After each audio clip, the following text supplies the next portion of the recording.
In Shyamnagar village lived a couple named Akash and Sarita. Akash used to do small jobs to run their household.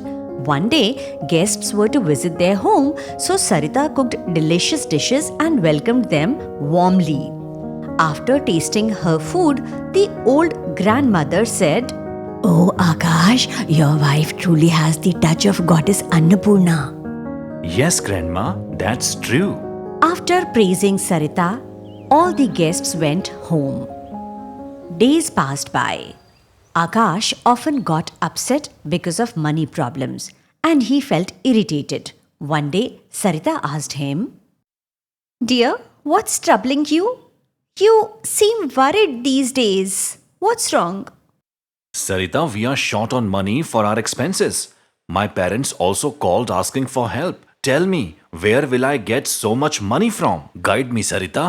Why don't we rent a small dhaba? That will give us some financial support. I have a little savings. We can use that. All right. After searching for 2-3 days, Akash finds a place that could be rented as a dhaba. So now Akash and Sarita first clean the place properly. And from the very next day, they start cooking. Sarita made very tasty dishes. The aroma spread far and drew customers in. 3 men came to eat and asked Akash, Hey brother, do you have roasted chicken? Yes, brother. Shall I bring you one plate? Yes, please. And bring paneer keema for me. And I'll have mutton biryani. All right, coming in 10 minutes. Akash took the orders to the kitchen and then told Sarita. She quickly prepared all 3 plates. Akash serves the food to the customers and kept on standing there only. When the men tasted the food, they were delighted and they said to Akash, Brother, this food is amazing. I have never eaten something so tasty. Thank you, sir. Soon, people kept praising their food and their dhaba becomes really popular. But their neighbor Ramu, who also owned a dhaba, grew jealous. His place had opened before Akash's, but now fewer people visited him. So he angrily thought, out of jealousy, I must teach Akash a lesson. I'll burn down his eatery. Thinking this, he smiled wickedly. The next night, while Akash was at the dhaba painting the dhaba, Ramu went behind and set it on fire.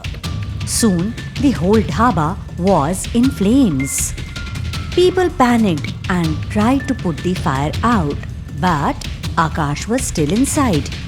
As soon as he noticed the fire, he tried to escape. In this process, he got injured badly. Sarita was seeing everything from outside. She started crying. All their savings were spent on his treatment.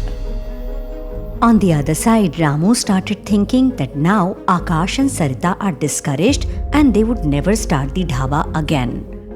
There Akash was recovering a bit. So one day Sarita to Akash, Dear, I'm thinking of reopening our dhaba. I think that will help us a little. You know na how our condition is. I am still weak. And how will you manage all alone? At least I'll try. We have lost everything. Dishes, stove, all. The rest of the money was spent at the hospital. You know, I need to do something.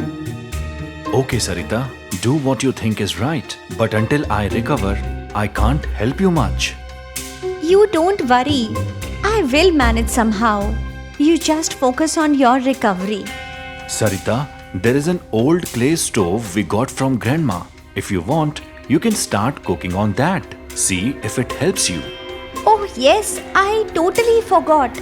There is one stove and a few utensils also made out of mud. I'll start cooking on them only. All right. That day, Sarita took some groceries to the dhaba and cooked a small meal. The food was cooked on the clay stove, so it was giving off a delicious aroma. A traveler who was passing by stopped and asked, Hey sister, what's cooking here? Sir, right now I only have dal makhni and roti. Should I serve you some? Sure sister, please get it. I'll sit here. Sarita goes inside and brings whatever she had. She serves the meal and keeps on standing there. The traveler, when tastes the food, he was surprised. Sister, this food is so flavorful. I really liked it. Thank you. I'll come again. Thank you, sir. The traveler paid and left.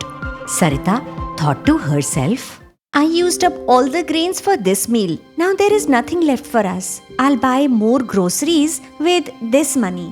When Sarita went back to the kitchen to keep the plates, she was shocked. All the vessels were again full of food. She to herself, but I served everything to that man. Where did this food come from? She took out some food and then checked again. The pots were still full. Seeing this, Sarita thinks, this clay stove is magical. No matter how much food I take out, it keeps refilling itself. Overjoyed, Sarita tells Akash about it. Akash said, Sarita, God has truly blessed us with this magical stove.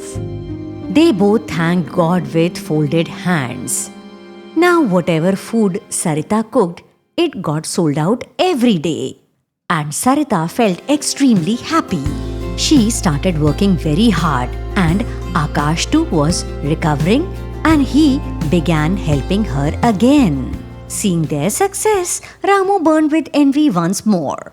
I had burned their eatery, but they are still doing well. I must end this once and for all. Let me try some other trick. They have become threat to my business. Need to do something. Let me plan something for them. Ramu once again thinks about harming Akash and Sarita. But the next day, while cooking, a fire broke out in Ramu's own kitchen. The fire was such that it burnt down Ramu's dhaba completely. Now, Ramu realized his mistake. Doing harm to others only brings harm to yourself. He decided something else. He worked honestly and his customers began to return. Akash and Sarita's dhaba again grew popular. With the help of their magical stove, they not only rebuilt their business but also began donating to the poor. This story teaches us that one should always think good for others.